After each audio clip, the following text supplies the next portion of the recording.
ہم آپ سے گزارش کرتے ہیں کہ اس چینل کو آپ ضرور سبسکرائب کریں اور اپنے فرینڈز کے ساتھ ان ویڈیوز کو ضرور شیئر کریں تاکہ اہل بیت کا پیغام زیادہ سے زیادہ جوانوں تک۔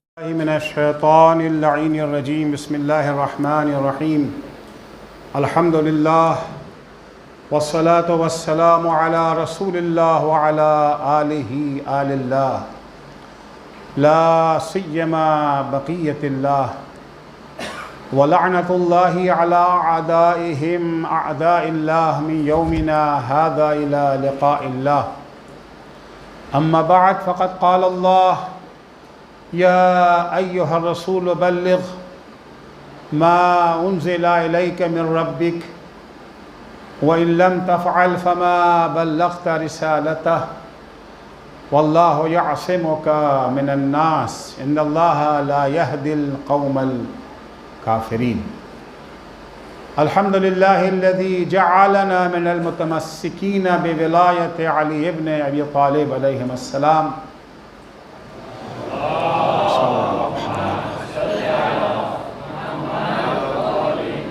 آپ سب کی خدمت میں اس مبارک و مسعود موقع پر ہدیہ تبریک پیش کرتا ہوں جسے عید اکبر کے نام سے یاد کیا گیا ہے۔ عید غدیر، عید اکبر یعنی سب سے بڑی عید غدیر ہے۔ میں مختصر لفظوں میں اس دن کا ایک تعارف کرانا چاہتا ہوں کیونکہ ہمارے سامنے جو مجمع ہے وہ تقریباً 99% یہ جو ہے یوتھ کے اوپر مشتمل ہے۔ آپ سب جانتے ہیں کہ جب حضرت محمد مصطفیٰ صلی اللہ علیہ وآلہ وسلم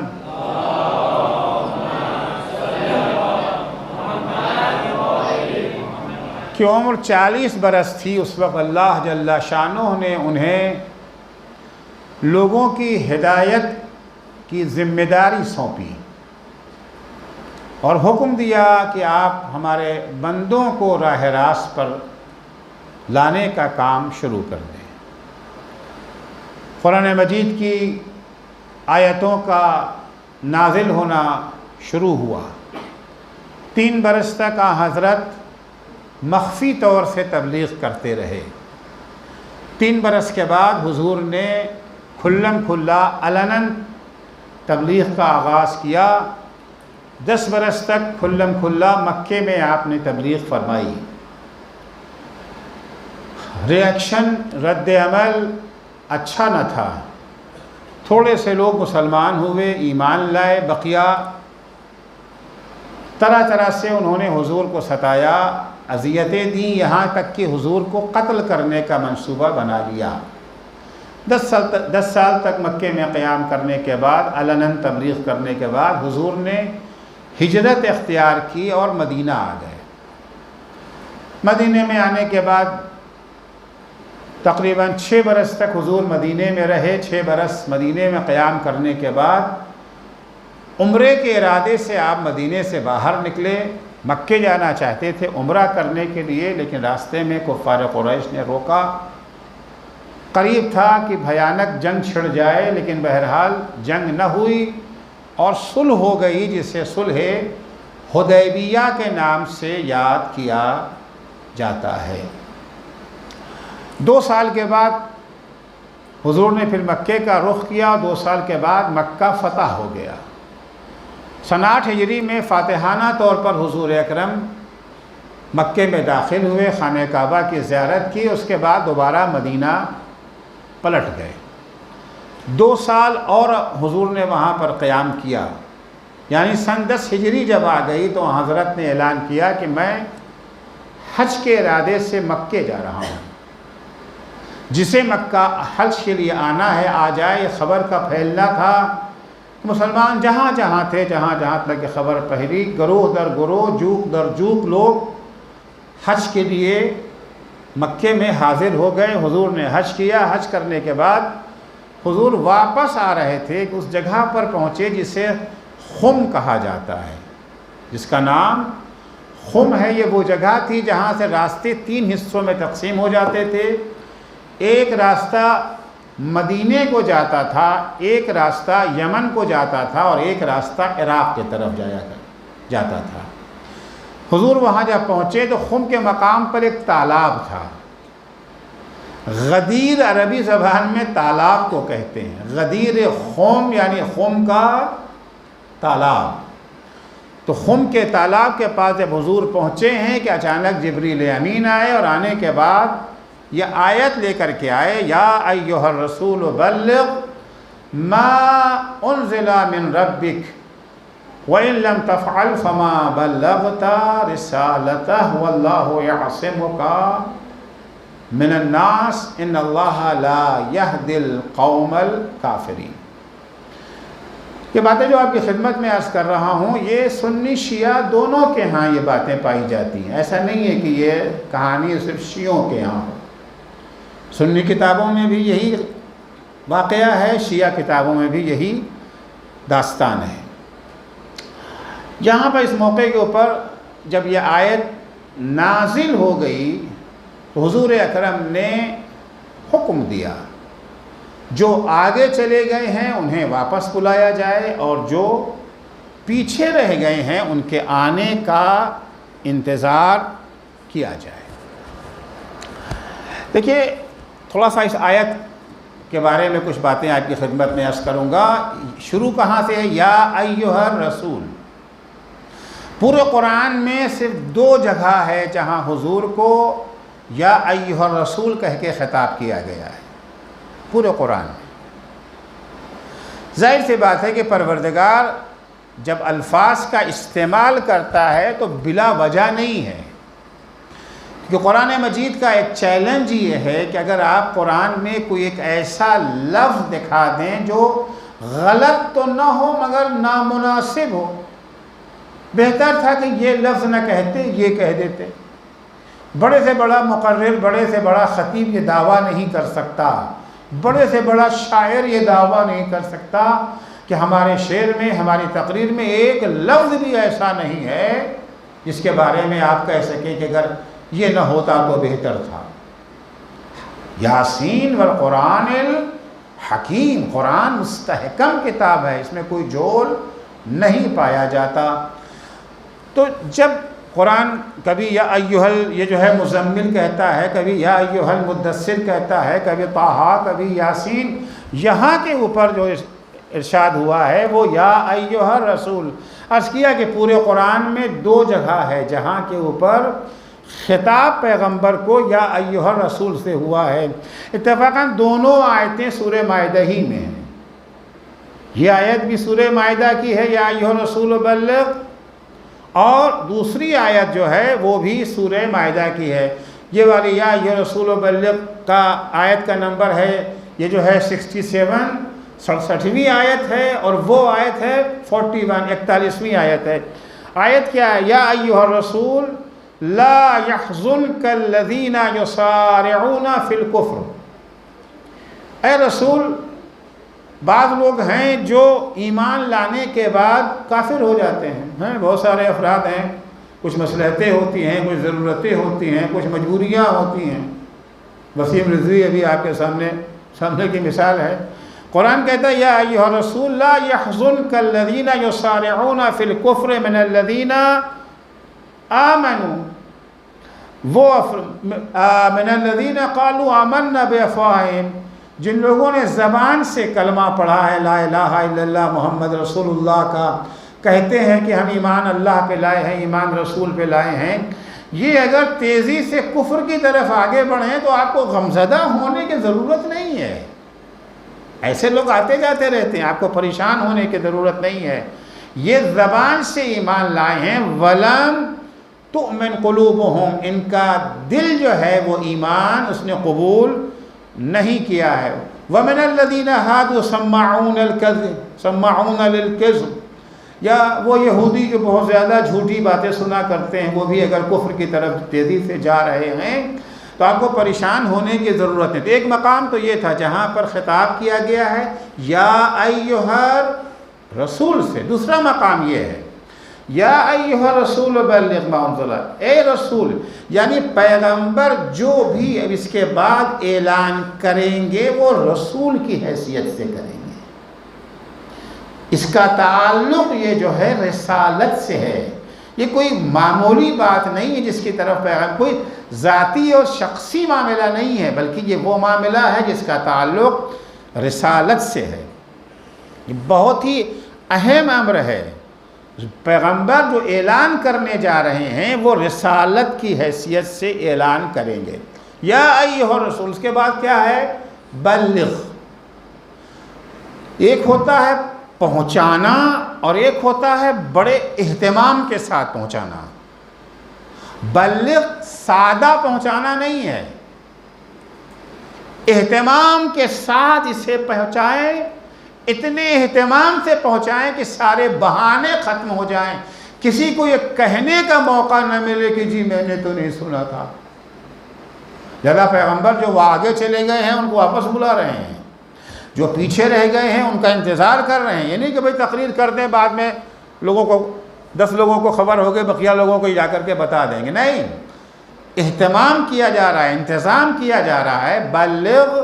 بلغ کا معنی ہے کہ آپ پہنچائیں اور پورے اہتمام کے ساتھ پہنچائیں۔ کیا پہنچائیں؟ ما انزل من ربک، وہ پیغام پہنچا دیں جو مالک و قادر خدا نے پیغام بھیجا ہے۔ یعنی پیغمبر اب جو کچھ کہیں گے اولاً تو رسول کی حیثیت سے کہیں گے، دوسرے یہ کہ جو کچھ کہیں گے وہ اللہ کی طرف سے کہیں گے، اپنی حیثیت سے پیغمبر کو کچھ نہیں کہنا ہے۔ ما انزل من ربک، جو مالک و قادر خدا کا پیغام ہے اسے پہنچا دیں۔ وَإِن لَمْ تَفْعَلْ، ابھی صرف آیت کا معنی کر رہا ہوں۔ وَإِن لَمْ تَفْعَلْ، دیکھیں وہاں کیا تھا؟ بلغ، پہنچا دو۔ اصولاً تو ہونا یہ چاہیے تھا کہ وَإِن لَمْ تُبَلِّغْ، اور اگر آپ نے نہ پہنچایا۔ اب یہاں نہ پہنچانے کی بات نہیں ہے، وَإِن لَمْ تَفْعَلْ، لم تبلغ کا معنی ہوتا تھا کہ اگر تم نے اسے نہ پہنچایا، وَلَمْ تَفْعَلْ کا معنی ہے کہ اگر آپ نے یہ کام نہ کیا۔ دیکھیے بات پہنچانے کے کئی طریقے ہوتے ہیں، ایک طریقہ تو یہ ہے کہ جی ہم نے آپ کو بلایا اور آپ کے کان میں ایک بات کہہ دی، یا بیٹھے بیٹھے ایک یہ جو ہے وہ تقریر کر دی، تو یہ زبانی پہنچانا ہوا، اسے فعل عمل کام نہیں کہا جائے گا۔ نہیں، پہنچاؤ، کچھ کام کے ساتھ پہنچاؤ۔ اگر تم نے یہ کام نہ کیا، وَإِن لَمْ تَفْعَلْ، تو مسئلہ پہنچانے کا سادہ اور معمولی پہنچا دینا نہیں ہے۔ وَإِن لَمْ تَفْعَلْ، پیغام رسانی جو ہے وہ عملی شکل میں انجام پانا چاہیے، مراسم کے ساتھ ہونا چاہیے، زبانی تبلیغ کافی نہیں ہے۔ وَإِن لَمْ تَفْعَلْ فَمَا بَلَّغْتَ رِسَالَتَهْ، اور اگر آپ نے یہ پیغام نہ پہنچایا تو گویا آپ نے رسالت کا کوئی کام ہی نہیں کیا۔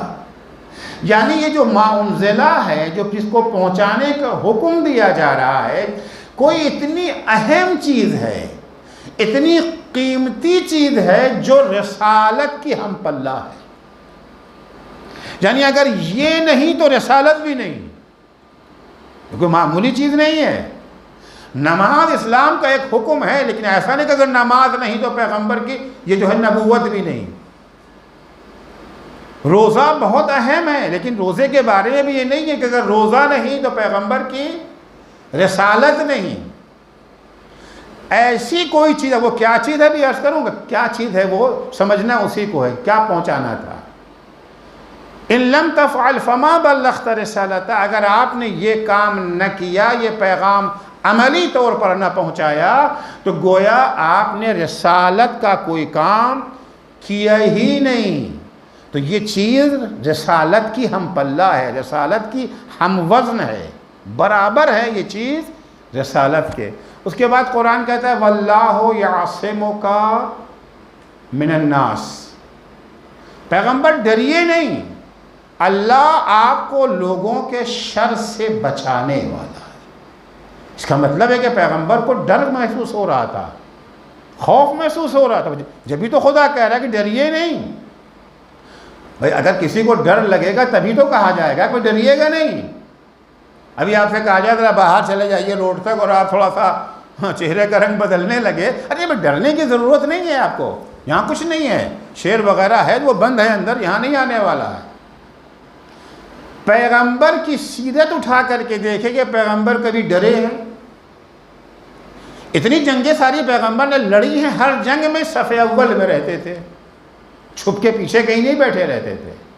کسی جنگ میں پیغمبر نہیں ڈرے, کسی موقع پر پیغمبر نہیں ڈرے. توحید کا پیغام پہنچایا, پیغمبر ڈرے تھے؟ ہم نہیں ڈرے. پتھروں کی بارش ہوتی تھی, کوڑا پھینکا جاتا تھا, قتل کا خطرہ تھا, مگر پیغمبر ڈرے نہیں. بہت سارے واجبات کو بیان کیا, بہت سارے محرمات کو بیان کیا, کہیں پیغمبر ڈر نہیں. کوئی ایسی چیز ہے جہاں پیغمبر ڈر رہے ہیں؟ البتہ پیغمبر کا خوف اپنی ذات کے لیے نہیں ہے, پیغمبر کا خوف اپنی ذات کے لیے نہیں ہے, پیغمبر کا خوف دین کے لیے. پیغمبر کو خوف اس بات کا تھا کہ یہ پیغام اگر پہنچا دیا تو کہیں مسلمانوں میں فتنہ نہ کھڑا ہو جائے. کوئی ایسی چیز ہے جس کے پہنچانے سے مسلمانوں میں اختلاف پیدا ہو سکتا ہے, مسلمانوں میں تفرقہ پیدا ہو سکتا ہے, ممکن ہے لوگ دین سے پھر جائیں. پیغمبر کو اس بات کا احساس ہو رہا تھا. اللہ نے کہا واللہ یعصمک من الناس, آپ گھبرائیں نہیں, آپ خوفزدہ نہ ہوں. اگر یہ دین سے پھر بھی جاتے تو پھر جائیں. ان اللہ لا یہدی القوم الکافرین, اللہ کو کافروں کی پرواہ نہیں ہے, کافروں کو اللہ جو ہے راستہ نہیں دکھاتا ہے. یہ آیت کا ترجمہ ہو گیا. اب ظاہر سی بات ہے یہاں پر ذہن میں سب کے سوال تو یہ ہے نا کہ وہ ہے کیا چیز جس کو پہنچانے کے لیے پیغمبر کو خدا پہلے تو خطاب کرتا ہے رسول کے ذریعے. عام طور سے رسول کے ذریعے خطاب نہیں کرتا تھا. اس کے بعد یہ جو تمہارے پروردگار کی طرف سے نازل ہوا, نہیں پہنچایا تو رسالت تمہاری گئی. ایسی بھی کوئی چیز ہے جس میں پہنچاتے ہوئے پیغمبر کو خوف ہو رہا ہے, کیا ہے وہ؟ بہرحال جو کچھ بھی ہے اس کا تعلق تو دین ہی سے ہوگا نا, جو کچھ بھی ہے. اب دین کے دو حصے ہیں, اصول دین ہے اور فروع دین ہے. دیکھتے ہیں, جائزہ لیتے ہیں کہ آیا کون سی چیز ہے جسے پیغمبر پہنچانا چاہتے تھے, جس کو پہنچانے کا اللہ نے حکم دیا. توحید کی بات ہو رہی ہے, اور توحید تو پیغمبر یہ جو ہے وہ 23 سال پہلے پہنچا چکے ہیں. پہلا پیغام ہی توحید کا تھا, قولوا لا الہ الا اللہ تفلحوا. نبوت کا ہے پیغام پہنچانا کہ میں نبی ہوں, تو 23 سال پہلے کہہ چکے کہ میں نبی ہوں. قیامت کے بارے میں پہنچانا تھا, 1400 آیتیں اور قیامت سے متعلق پیغمبر سنا چکے ہیں. نماز کو کے بارے میں بیان کرنا تھا, روزہ, حج, زکوٰۃ کے بارے میں یہ چیزیں بھی 8 سال پہلے پیغمبر بیان کر چکے ہیں. سن 2 ہجری میں یہ سب چیزیں واجب ہوئی ہیں. توحید کا پیغام دے چکے تھے, نبوت کا پیغام دے چکے تھے, معاد کا پیغام دے چکے تھے. اصول دین فروع دین میں آئیے, نماز کا پیغام دے چکے ہیں, روزے کا پیغام دے چکے ہیں, حج کا پیغام دے چکے ہیں, زکوٰۃ کا پیغام دے چکے ہیں, امر بالمعروف کا پیغام دے چکے ہیں, نہی عن المنکر کا پیغام دے چکے ہیں. ایسا کوئی پیغام ہے جو پیغمبر نے ابھی پیغام پہنچایا نہیں ہے, جس کا مطلب ہے کہ نہ یہ توحید ہے نہ یہ, مگر ہے بہت اہم. پیغام نبوت تو نہیں ہے مگر نبوت کا ہم پلہ ضرور ہے. پیغام توحید تو نہیں ہے لیکن توحید کی بقا اسی سے ہے. وہ کون سی چیز ہے اسے بہرحال تلاش کرنا پڑے گا. دیکھیں کہ پیغمبر نے کیا کیا. ما انزلہ کے جب حکم آ گیا, پہلے ایک عجیب لطیفہ ہے یہ, دیکھیں یہاں پر قرآن کی آیت کیا ہے, یا ایھا الرسول بلغ ما انزل الیک من ربک. پیغمبر پہنچا دے وہ چیز جو آپ پر نازل ہو چکی ہے آپ کے پروردگار کی طرف سے. سارا مسئلہ اسی ما انزلہ پر ہے. اتفاقاً یہ ما انزلہ یہاں پر 3 ما انزلہ ہے ایک ہی جگہ پر. اسی سورہ مائدہ کی آیت نمبر 66، 67، 68 تین آیتیں ہیں، تینوں میں ما انزلہ آیا ہے۔ یہ ہماری والی آیت بیچ والی آیت ہے، یہ جو ہے 67ویں آیت ہے، یا ایھا الرسول بلغ ما انزل الیک من ربک، اور ایک آیت اس سے پہلے، ایک آیت اس کے بعد۔ پہلے والی آیت میں بھی ما انزلہ ہے، بعد والی آیت میں بھی ما انزلہ ہے۔ ان دونوں ما انزلہ کی اہمیت کو اگر سمجھ لیا تو یہ تیسرا ما انزلہ بھی آپ کو سمجھ میں آسانی سے آ جائے گا۔ وہ آیت کیا ہے؟ قرآن کہتا ہے وَلَوْ أَنَّهُمْ، اگر یہ یہودی، اگر یہ عیسائی اقاموا التوراۃ والانجیل وما انزل الیہم من ربہم، اگر یہ یہودی توریت پر عمل کرتے، عیسائی انجیل پر عمل کرتے، اس چیز پر عمل کرتے جو ان کے پروردگار کی طرف سے نازل ہوئی ہے، تو نتیجہ کیا ہوتا؟ لَأَكَلُوا مِن فَوْقِهِمْ وَمِن تَحْتِ أَرْجُلِهِمْ، تو اللہ کی نعمتیں ان کے اوپر برسنے لگتی، نعمتوں میں غرق ہو جاتے۔ نعمتوں میں غرق ہونے کا ذریعہ کیا ہے؟ توریت، انجیل اور ما انزلہ پر عمل۔ یہ یا ایھا الرسول بلغ سے پہلی والی آیت ہے، اس کے بعد یا ایھا الرسول بلغ ہے۔ بعد والی آیت کون سی ہے؟ قُلْ یا اہل الکتاب لستم علی شیء، اے صاحبان کتاب، یعنی اے یہودیوں، اے عیسائیوں، لستم علی شیء، تمہاری کوئی حقیقت ہے ہی نہیں، تم زیرو ہو، تم کچھ نہیں ہو، حتی تقیموا التوراۃ والانجیل وما انزل الیکم من ربکم، اگر چاہتے ہو کہ تم کسی گنتی شمار میں آؤ، تمہاری کوئی حیثیت ہو جائے، تو اس کا ایک ہی راستہ ہے، توریت پر عمل کرو، البتہ وہ توریت جو تحریف نہیں ہوئی ہے، انجیل پہ عمل کرو، وما انزل الیکم من ربکم، اور جو تمہارے پروردگار کی طرف سے نازل ہوئی ہے اس پر عمل کرو۔ پہلی والی آیت میں تھا کہ اگر تم توریت و انجیل اور ما انزلہ پر عمل کرو گے تو تم نعمتوں میں غرق ہو جاؤ گے۔ تیسری آیت میں ہے کہ اگر تم توریت و انجیل اور ما انزلہ پر عمل کرو گے تب تم گنتی شمار میں آؤ گے، ورنہ تمہاری کوئی حیثیت نہیں ہے، ذلیل رہو گے، خار رہو گے تم ہمیشہ۔ تو ایک وہ ما انزلہ، ایک یہ ما انزلہ۔ پہلے ما انزلہ سے کیا مراد؟ توریت و انجیل۔ تیسرے ما انزلہ سے کیا مراد؟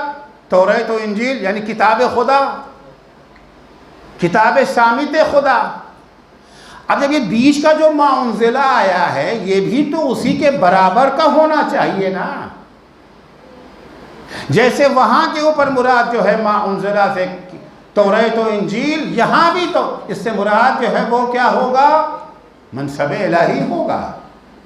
جبھی تو پیغمبر نے فرمایا تھا انی تارک فیکم الثقلین کتاب اللہ وعطرتی اہل بیتی، جو مرتبہ کتاب خدا کا ہے وہی مرتبہ امامت اہل بیت کا ہے۔ یہ آیت نازل ہو گئی۔ آیت کے نازل ہونے کے بعد پیغمبر نے عرض کیا کہ جو آگے رہ گئے تھے ان سے کہا کہ آگے چلے گئے تھے واپس آؤ، اور جو پیچھے رہ گئے تھے ان کے آنے کا حضور اکرم نے انتظار کیا۔ جب آگے والے واپس آ گئے، پیچھے والے بھی پہنچ گئے، نماز کا وقت ہو چکا تھا، حضور اکرم نے نماز ظہر با جماعت پڑھی، اس کے بعد حضور نے مفصل خطبہ دیا ہے۔ خطبہ دیتے دیتے قوم سے پوچھتے ہیں قوم کیا گواہی دو گے کہ اللہ نے جو ذمہ داری ہمیں دی تھی وہ میں نے نبھا دی؟ سب نے کہا یقیناً یا رسول اللہ، آپ نے اپنی ذمہ داری کو بنحو احسن نبھایا۔ اس کے بعد حضور اکرم سوال کرتے ہیں کہ تمہارے نفسوں پر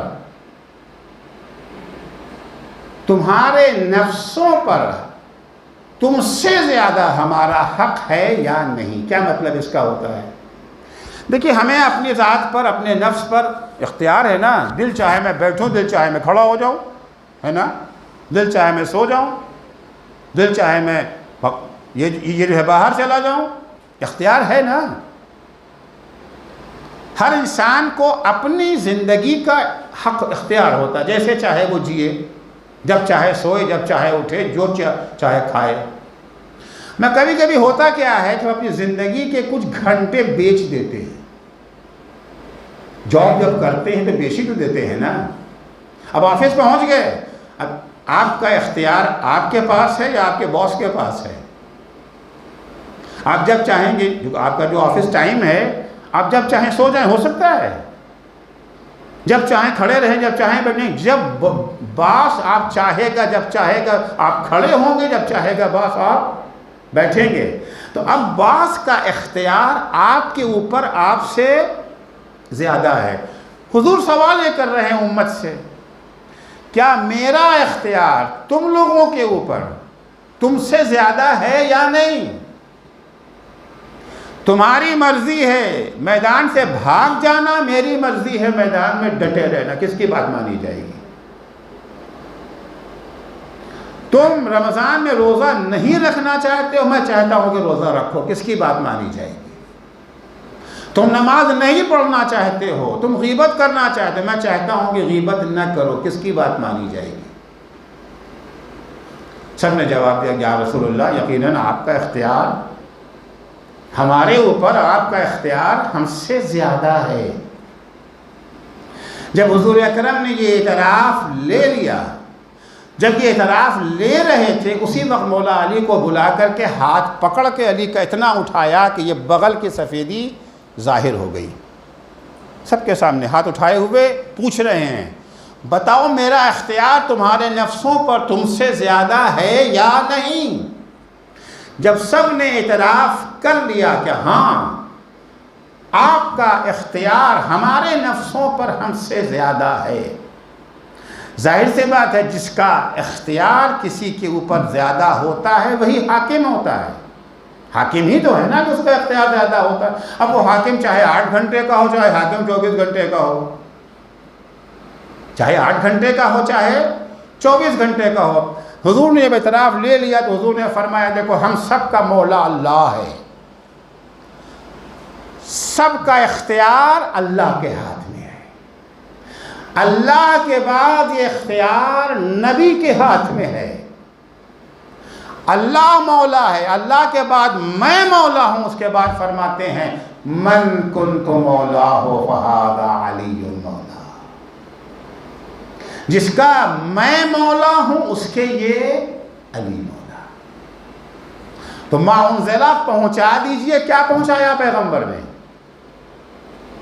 کیا پہنچایا پیغمبر؟ سوال تو ہوگا نا مسلمانوں سے کہ ما انزلہ کیا ہے؟ شیعہ سنی دونوں تاریخوں میں یہ بات پائی جاتی، جو پیغمبر نے پہنچایا ہے وہ کیا تھا؟ من کنت مولا ہو فہذا علی مولا، جس کا میں مولا اس کے یہ علی مولا۔ اسے شیعہ بھی مانتے ہیں، سنی بھی مانتے ہیں۔ یہاں تک اختلاف کہاں ہے سبھی عرض کروں گا، راستہ الگ کہاں سے ہوتا ہے، یہاں تک کوئی راستہ الگ نہیں ہے، سب ایک چل رہا ہے۔ پیغمبر نے اعلان کر دیا، ریئیکشن کیا ہوا اس کا؟ 2 ریئیکشن ہیں، ایک الہی ریئیکشن ہے، ایک عوامی ریئیکشن ہے۔ اس اعلان کے بعد اللہ کا ریئیکشن کیا ہے، اور اس اعلان کے بعد وہ اصحاب موجود تھے ان کا ریئیکشن کیا ہے؟ پیغمبر نے اعلان تو کر دیا۔ اللہ کا ریئیکشن یہ ہے کہ فوراً آیت نازل ہوتی، الیوم اکملت لکم دینکم واتممت علیکم نعمتی، اليوم یئس الذین کفروا من دینکم فلا تخشوهم واخشون اليوم اکملت لکم دینکم وَأَتْمَمْتُ عَلَيْكُمْ نِعْمَتِي وَرَضِيتُ لَكُمُ الْإِسْلَامَ دِينًا۔ یہ ریئیکشن کس کا ہے؟ اللہ کا ریئیکشن ہے۔ اس اعلان کے فوراً بعد، اس اعلان کے فوراً بعد جیسے ہی پیغمبر نے اعلان کیا من کنت مولاہ فہذا علی مولا، کیوں اعلان کیا تھا؟ آیت آئی تھی بلغ ما انزل الیک من ربک الیوم یئس الذین کفروا، آج وہ دن ہے جب کافر تمہارے دین سے مایوس ہو گئے۔ یعنی ابھی تک انہیں امید تھی کہ یہ دین مٹ جائے گا، ابھی تک انہیں امید تھی کہ دین مٹ جائے گا، اسلام کا چھٹکارا مل جائے گا، لیکن جب ولایت امیر المومنین کا حکم خدا سے پیغمبر نے اعلان کر دیا تو قرآن کہتا ہے کہ اب یہ مایوس ہو گئے، اب انہیں پتہ چل گیا کہ اسلام مٹنے والا نہیں ہے. الیوم یئس الذین کفروا من دینکم فلا تخشوہم واخشون. اب ان سے ڈرنے کی ضرورت نہیں ہے. ڈرنا ہے اور یقیناً ڈرنا ہے مجھ سے ڈرو. خوف خدا ہونا چاہیے، نہ خوف امریکہ، نہ خوف اسرائیل. کتنے ہی بظاہر طاقتور ہوں تو میں ڈرنے کی ضرورت ہی نہیں ہے، کیونکہ ظاہر سی بات ہے یہ حکم فقط سن 10 ہجری کے لیے نہیں، آج کے لیے بھی تو ہے نا. قرآن کی تعلیمات محدود تو نہیں ہیں کہ اس دن کے لیے تھا آج نہیں ہے. کل والے مسلمانوں سے اللہ کہتا ہے مت ڈرو، آج والوں سے کہتا ہے ڈرو. فلا تخشوہم واخشون، مجھ سے ڈرو. الیوم اکملت لکم دینکم، آج میں نے دین کو مکمل کر دیا. واتممت علیکم نعمتی، آج میں نے تم پر اپنی نعمتوں کو تمام کر دیا. ورضیت لکم الاسلام دینا، آج میں اسلام سے راضی ہو گیا. اب تک جو اسلام تھا اللہ اس سے راضی نہیں تھا. توحید تھی، نبوت تھی، قیامت ہے، نماز ہے، روزہ ہے، حج ہے، زکوٰۃ ہے، ساری چیزیں تھیں. جہاد تھا، امر بالمعروف ہے، نہی عن المنکر ہے، مگر اللہ اب اسلام سے راضی نہیں ہے. نہ اسلام مکمل ہوا، نہ اسلام جیسے ہی پیغمبر نے کہا من کنت مولا ہو فہذا علی مولا، اب اللہ کہتا ہے کہ میں اس اسلام سے راضی ہو گیا. رضیت لکم الاسلام دینا. اب سوال یہ آج کون سا دن ہے؟ پہلے والے میں کوئی اختلاف نہیں تھا یا یہ رسول بھی، مگر یہاں کے اوپر بہرحال ہمارے بعض اہل سنت اختلاف کر جاتے ہیں. ہم کہتے ہیں اس سے مراد کیا ہے؟ یہی موقع 18 ذی الحجہ کا. وہ ماننے کو تیار نہیں ہوتے کچھ لوگ، البتہ کچھ مانتے بھی ہیں. تو ہم انہیں سے پوچھتے بھی الیوم ہے کون سا دن ہے بھائی؟ وہ کوئی دن تو ہے نا. بھائی قرآن کہہ رہے آج ایسا ہو گیا، کوئی چھوٹی موٹی بات نہیں، بہت بڑی بات ہوئی ہے. آج کافر جو ہیں وہ مایوس ہو گئے، آج دین مکمل ہو گیا، آج نعمتیں تمام ہو گئیں، آج میں اسلام سے راضی ہو گیا. وہ کون سا دن ہے؟ اور اسلام میں بہت اہم تاریخیں بہت ساری ہیں، بہت سی تاریخیں ہیں جو کہ اسلام میں اہمیت رکھتی ہیں. بیست کا دن بہت اہم ہے، جس دن پیغمبر اسلام کو اللہ نے حکم دیا، وہ دن ہے. یہ وہ دن ہے. ابھی تو اسلام شروع ہوا ہے، مکمل کا ابھی تو اسلام بیان بھی نہیں ہوا ہے. ظاہر سی بات ہے وہ دن بیست کا دن تو نہیں ہو سکتا. ہجرت کا دن ہے، جس دن پیغمبر مکے سے ہجرت کر کے مدینے سے ہجرت کر کے مکے گئے ہیں، معاف کیجیے، مکے سے ہجرت کر کے مدینے گئے ہیں پیغمبر. وہ دن ہے. نہ دین مکمل ہوا تھا ابھی، اور نہ کفار مایوس ہوئے تھے.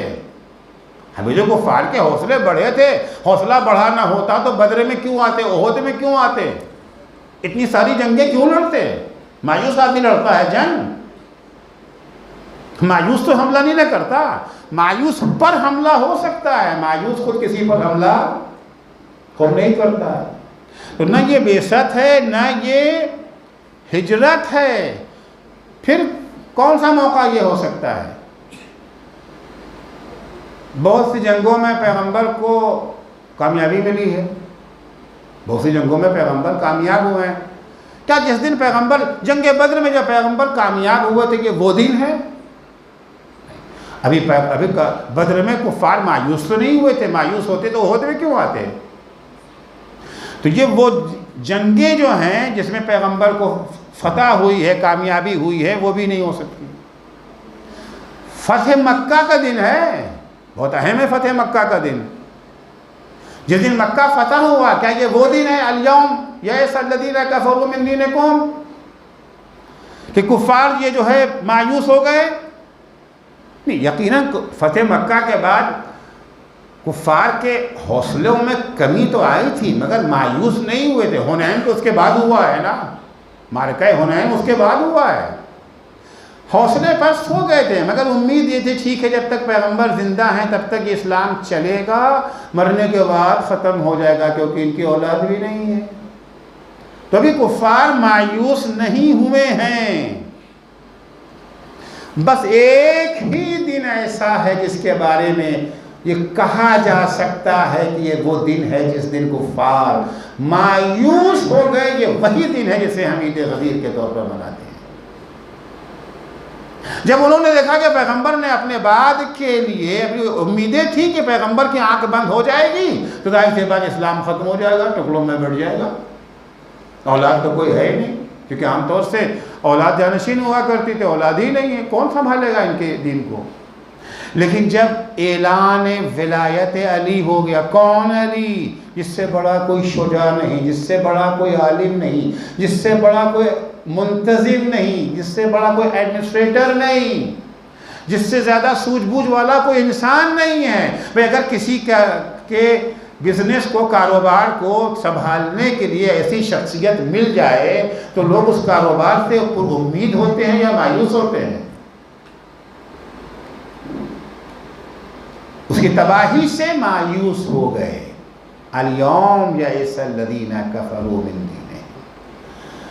تو جب پیغمبر نے مولا کائنات کی ولایت کا اعلان کیا تو پہلا ریاکشن کس کا ہے؟ اللہ کا ریاکشن۔ اللہ کا ریاکشن کیا ہے؟ عرض کیا اللہ کا ریاکشن یہ آیت نازل کر دی۔ دوسرا ریاکشن اصحاب کا تھا۔ اصحاب کا ریاکشن کیا ہے؟ ان کا ریاکشن کیا تھا؟ اصحاب کا ریاکشن کیا تھا؟ اصحاب کا ریاکشن یہ تھا کہ جیسے ہی حضرت نے کہا من کنت مولا ہو فہذا علی المولا، چاروں طرف سے بخن بخن لگا یا ابن علی طالب اصبحت مولا یا و مولا کل المؤمنین والمؤمنات، اے علی ابن ابی طالب مبارک ہو تمہیں، تم ہمارے بھی مولا ہو گئے اور تمام مومنین و مومنات کے بھی مولا ہو گئے۔ مبارکباد کا سلسلہ چلتا رہا، کچھ لوگوں نے نثر میں مبارکباد پیش کی، کچھ لوگوں نے نظم میں۔ غدیر کا قصیدہ اسی وقت پڑھا گیا۔ حضور اکرم کے صحابی ہیں جن کا نام ہے حسان بن ثابت، شاعر تھے۔ جیسے حضور نے کہا من کنت مولا ہو فہذا علی المولا، خیمہ تشکیل دیا گیا، مولا وہاں آ کر بیٹھ گئے، مبارکبادی کا سلسلہ شروع ہوا۔ حسان بن ثابت نے وہاں پر شعر پڑھا۔ ایک شعر ان کا میں آپ کو یہ جو ہے سنا دیتا ہوں، اور شاعروں کو ہوشیار بھی رہنا چاہیے کہ شاعر کا انجام کیا ہوتا ہے۔ فقال له قم یا علی فإنی رضیت ان تکون من بعدی اماما وہادیا۔ پیغمبر نے علی سے کہا اے علی کھڑے ہو، اٹھو، میں اس بات سے راضی ہوں کہ تم میرے بعد امام اور ہادی بنو۔ من کنت مولاہ فہذا علی ولیہ، جس کا میں مولا ہوں اس کے یہ علی مولا ہیں، پر تم سب کے سب ان کے اطاعت گزار اور مددگار بنو۔ یہ حسان بن ثابت نے شعر کہا۔ کب کہا؟ 18 ذی الحجہ کو۔ 28 صفر کو پیغمبر کا انتقال ہو گیا۔ کتنے دن گزر گئے؟ 70 دن۔ 70 دن ہو گئے نا۔ 18 ذی الحجہ کو پیغمبر نے اعلان کیا من کنت مولا ہو فہذا علی المولا۔ حسان بن ثابت نے یہ قصیدہ پڑھ دیا مولا کی مدح میں۔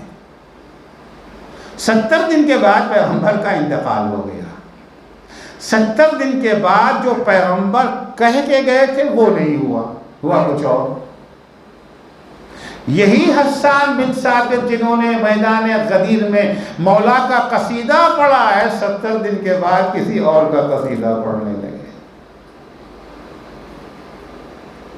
70 دن کے بعد تو صرف آج کے شعر کو مت دیکھیے، آج کے نقطے کو مت دیکھیے، بعد میں کیا آنے والا۔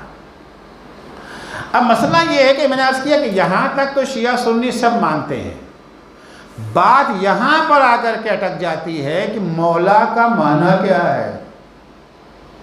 پیغمبر نے جو فرمایا تھا من کنت مولا ہو فہذا علی المولا، جس کا میں مولا اس کے علی مولا. کہتے ہاں ہم بھی مانتے ہیں علی کو مولا، تو ہم بھی مانتے ہیں. ہم کب کہتے ہیں کہ علی مولا نہیں؟ مولا کا معنی ہے دوست. یقیناً یقیناً عربی زبان میں مولا کا معنی دوست بھی ہے.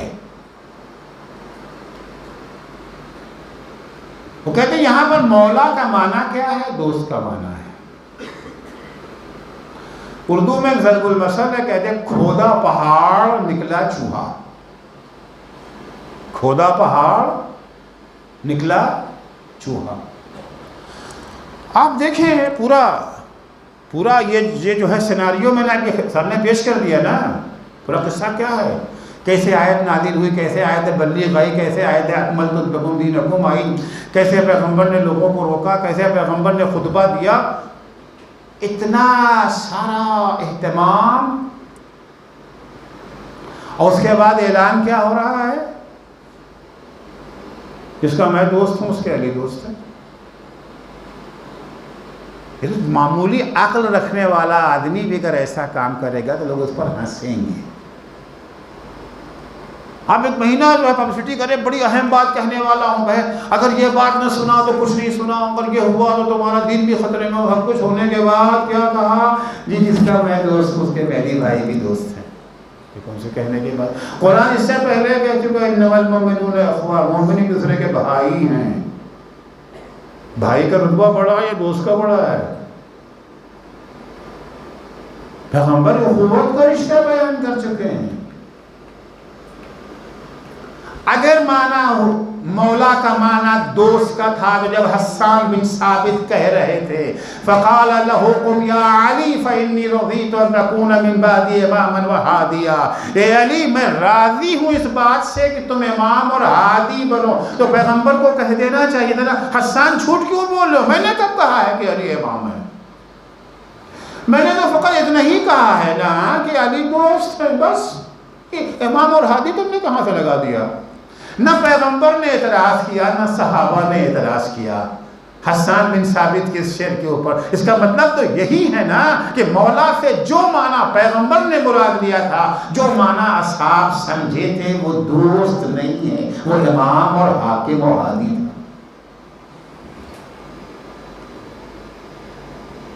کیا محل تھا، کیا محل. دیکھیے لوگ حج کر کے واپس جانا چاہ رہے ہیں، اپنی فیملی کے پاس پہنچنے کی سب کو بے چینی ہے. اس طرح میں وہ جو چلے گئے دور ان کو پھر واپس، کار تھوڑی تھی بھائی، پیدل جا رہے ہیں.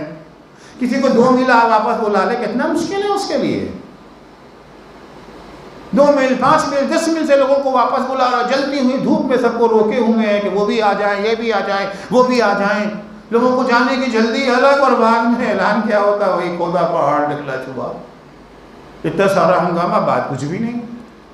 یہ کون سا موقع تھا اس وقت کہنے کا؟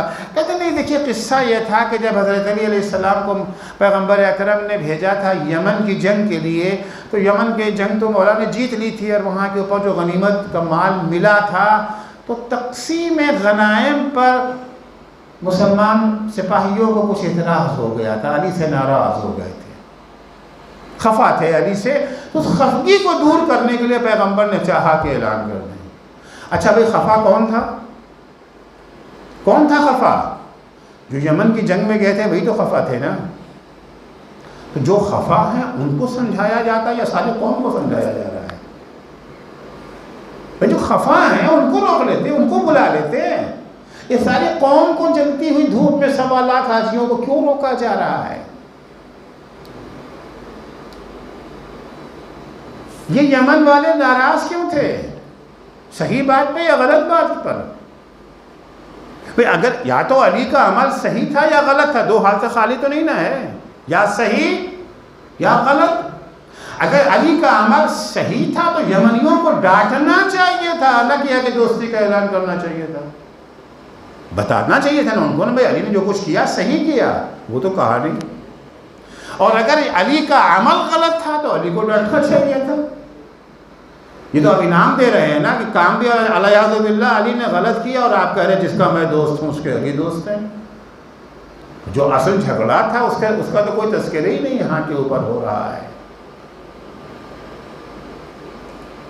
خود ادھر پیغمبر فرماتے ہیں جس اللہ مولا ہے، میں مولا ہوں، علی مولا ہے. اللہ کس معنی میں مولا ہے؟ دوست کے معنی میں. اللہ بھی دوست ہے. جس معنی میں اللہ مولا ہے اسی معنی میں پیغمبر مولا ہیں، اسی معنی میں حضرت علی مولا ہیں. شاعر کہتا ہے ابس درمان یہ من کنت مولا می روی ہر سو، علی مولا ہمن مانا کہ پیغمبر بود مولا. کیوں مولا کے معنی میں ادھر ادھر بھٹکتے پھرتے ہو؟ جس معنی میں پیغمبر مولا ہے اسی معنی میں علی مولا ہے. آیا پیغمبر کو ہم مولا مانتے ہیں، اللہ کو مولا مانتے ہیں، دوست کے معنی میں مانتے ہیں یا حاکم کے معنی میں مانتے ہیں؟ پیغمبر کہتے ہیں من کن تو مولا ہو فہذا علی المولا، جس کا میں مولا ہوں اس کے یہ علی مولا ہے. تو اہل سنت مانتے تو ہیں کہ پیغمبر نے غدیر میں یہ کہا من کن تو مولا ہو فہذا علی المولا، لیکن مولا کا معنی دوست لیتے، اور ہم شیعہ مولا کا معنی کیا لیتے؟ حاکم، اولا بالتصرف، جس کا اختیار ہمارے نفسوں پر ہم سے زیادہ ہے. ہمارا دل چاہتا ہے بیٹھنے کا، امام نے کہا کھڑے ہو جاؤ، تو ہم بیٹھیں گے نہیں. کیا کریں گے؟ کھڑے رہے. کیوں؟ اس لیے کہ یہ مولا ہے. یہی کہتے ہیں نا ہم لوگ. لیکن عمل کے میدان میں ہم بھی ویسے ہی ہو جاتے ہیں. زبان سے تو ہم یہ کہتے ہیں کہ مولا کا معنی دوست نہیں ہے، مولا کا معنی کیا ہے؟ حاکم.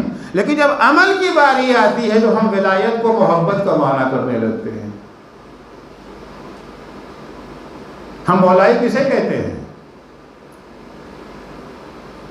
مولائی وہی نا جو علی کو مولا مانے. کیا معنی مولا کا ہے؟ دوست، محبوب یا حاکم، سرپرست، گارجین، رہنما، امام؟ کیا معنی ہے؟ اگر امام ہے، اگر مولا کا معنی امام ہے، اگر مولا کا معنی رہنما ہے، اگر مولا کا معنی ہادی، اگر مولا کا معنی حاکم ہے، ہم اگر مولا مانتے ہیں یعنی ہمیں علی کے حکم کو ماننا ہے، صرف علی کا قصیدہ نہیں پڑھنا ہے. انہوں نے زبان سے بھی نہیں مانا علی کو حاکم، ہم عمل میں نہیں مانتے علی کو حاکم. مولا کائنات کے فرامین، ان کے ارشادات کتنے ہمیں معلوم ہے، فلن تو معلوم ہی نہیں ہے کہ ہے کیا کہا کیا ہمارے مولا نے. اور اگر پتہ چل بھی گیا کہ مولا نے کیا کہا ہے،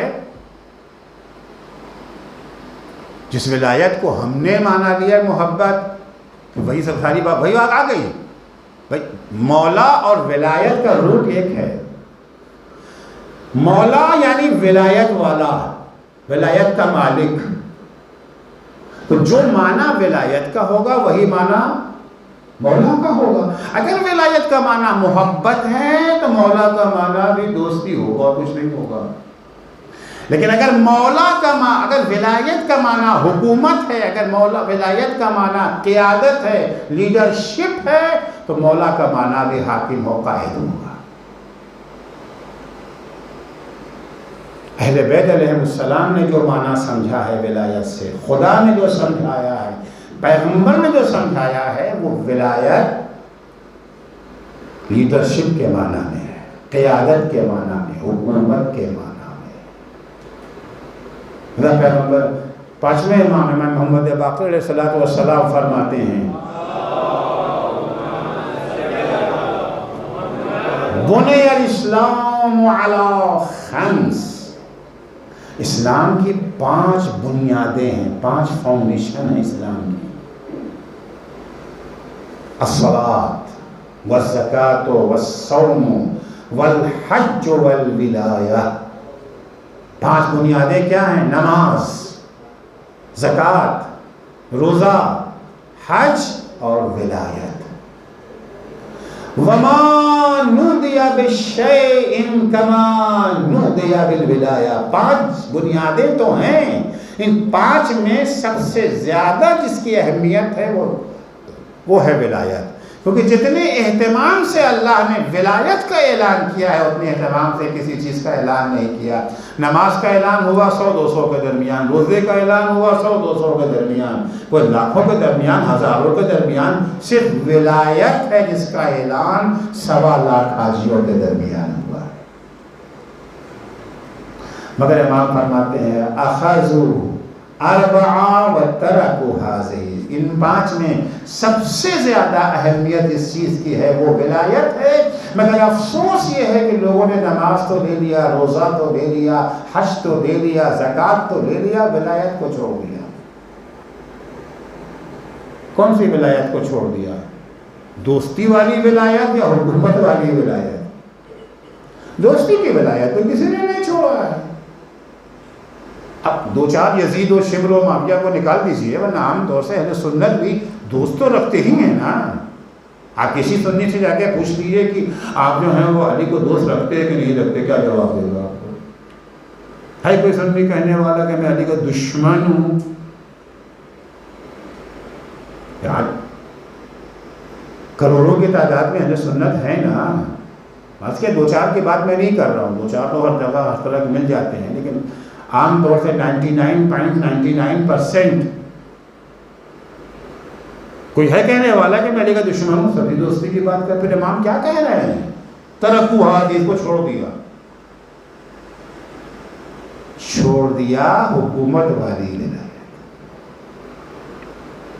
علی کا قصیدہ تو پڑھتے تھے مگر علی کی بات ماننے کو تیار کون تھا جو علی کے قصیدوں نہیں پڑھتا تھا؟ اب خلفاء میں چلے آئیے، ابو بکر، عمر، عثمان، سب کے سب نے علی کا قصیدہ پڑھا ہے. عام طور سے دوسرے خلیفہ کے بارے میں زیادہ باتیں کہی جاتی ہیں. دوسرے خلیفہ کے خلافت کا زمانہ ہے، حج کرنے کے لیے گئے ہوئے ہیں. مولا بھی گئے تھے حج کرنے کے لیے، اور حج میں ہر طرح کے لوگ آتے ہیں. حج میں حاجی بھی آتا ہے، پاجی بھی آتا ہے، سبھی آتے ہیں. صاحب ہیں گئے ہیں حج کرنے کے لیے، مگر اللہ کا طواف کرنے کے بجائے شیطان کا طواف کر رہے ہیں. خود طواف جب کرتے ہیں تو مرد عورت سب ایک ہی جگہ پہ ہوتے ہیں، اور حالت احرام میں عورت کے لیے چہرے کا چھپانا حرام ہے، چہرے کا کھلا رکھنا واجب ہے. چہرہ کھلا ہوا ہے. ایک صاحب ہیں جن کی نگاہیں ہٹی نہیں رہی ہیں، وہ سمجھتے ہیں ساری ذمہ داری عورتوں ہی کی، وہ پردہ کریں. جہاں اللہ نے عورتوں کو پردے کا حکم دیا ہے وہاں مردوں کو نگاہیں نیچی کرنے کا بھی حکم دیا ہے. غضوا من ابصارکم، نگاہیں نیچے رکھو اپنی. مگر نہیں ہو تو نگاہیں جنی ہوئی ہیں. مولا نے دیکھ لیا، مولا کی حکومت نہیں ہے، حکومت یہ جو ہے دوسرے خلیفہ کی ہے. مولا نے دیکھ لیا.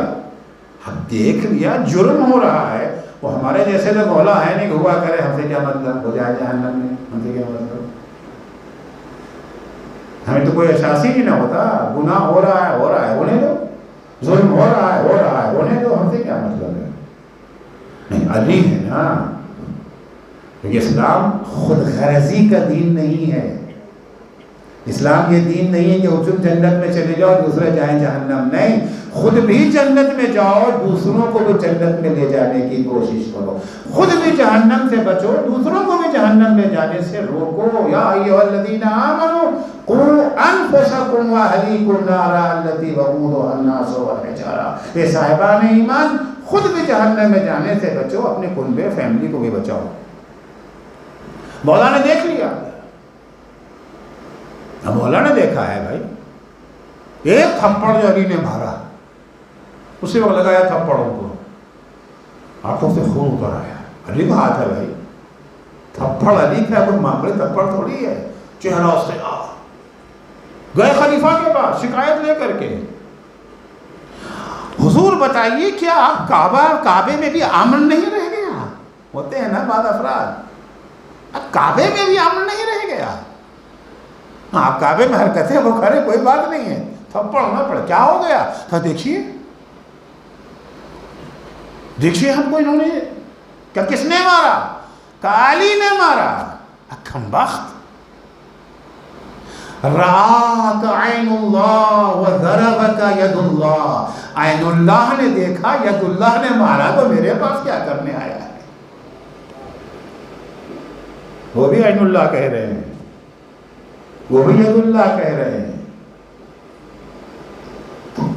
علی کی تعریف کون نہیں کرتا تھا؟ سب سے بڑا دشمن علی کا معاویہ، مگر علی کا قصیدہ نہیں پڑھتا تھا. جس میں مولا کائنات کی شہادت کی خبر ملی ہے معاویہ کو، معاویہ کے فوراً کھڑا ہوا کہنا ہیہات ہیہات، اب زمانہ علی جیسا پیدا نہیں کر سکتا. ایک شخص معاویہ کے پاس آتا ہے، آنے کے بعد کہتا ہے یہ جو وہ چاپلوسی کر رہا ہے، آگے کہتا ہے کہ میں دنیا کے کنجوس ترین انسان کو چھوڑ کر کے دنیا کے سخی ترین انسان کے پاس آیا ہوں. معاویہ نے کہا میں سمجھا نہیں، تو کس کو چھوڑ کے کس کے پاس آیا ہے؟ کہتا ہے علی کو چھوڑ کے تمہارے پاس آیا ہوں. معاویہ کہتا ہے کم وقت ایسا جھوٹ بول جو کوئی یقین کر سکے. علی اور کنجوسی، علی اور بخل. معاویہ کہتا ہے علی اس سخی کا نام ہے. اگر علی کے سامنے سونے کا پہاڑ رات میں لا کے رکھ دیا جائے، علی صبح ہونے سے پہلے پہلے سارا سونے کا پہاڑ جب تک غریبوں میں تقسیم نہ کر لیں گے تب تک علی بستر پہ نہیں جائیں گے. مجھے کون قصیدہ پڑھ رہا ہے؟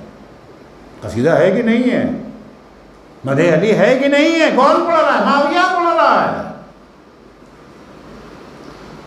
قصیدہ پڑھنا ضروری ہے مگر کافی نہیں ہے. ولایت کا تقاضا قصیدہ نہیں ہے، ولایت کا تقاضا اطاعت ہے. اور جب اطاعت کریں گے تو قصیدہ تو ہوگا ہی ہوگا. ظاہر سی بات ہے کہ ہم جس کو واجب الاتباع سمجھ رہے ہیں اس کی تعریف بھی کریں گے، اس کی مدح بھی کریں گے، لیکن تنہا مدح کافی نہیں ہے. خدا بند عالم سے دعا ہے کہ اللہ ہم سب کو ولایت امیر المومنین کی دولت سے کبھی بھی محروم نہ کرنے دے. الحمدللہ الذی جعلنا من المتمسکین بولایت علی ابن ابی طالب علیہ السلام. حمد اللہ کی جس نے ہمیں علی کی ولایت سے وابستہ بنایا، متمسک بنایا ہے. تمسک زبان سے نہیں ہوتا ہے، تمسک عمل سے ہوتا ہے. انشاءاللہ جن چہروں کو میں دیکھ رہا ہوں، جو جوان یہاں بیٹھے ہیں، یہ جوان امید اسلام ہے.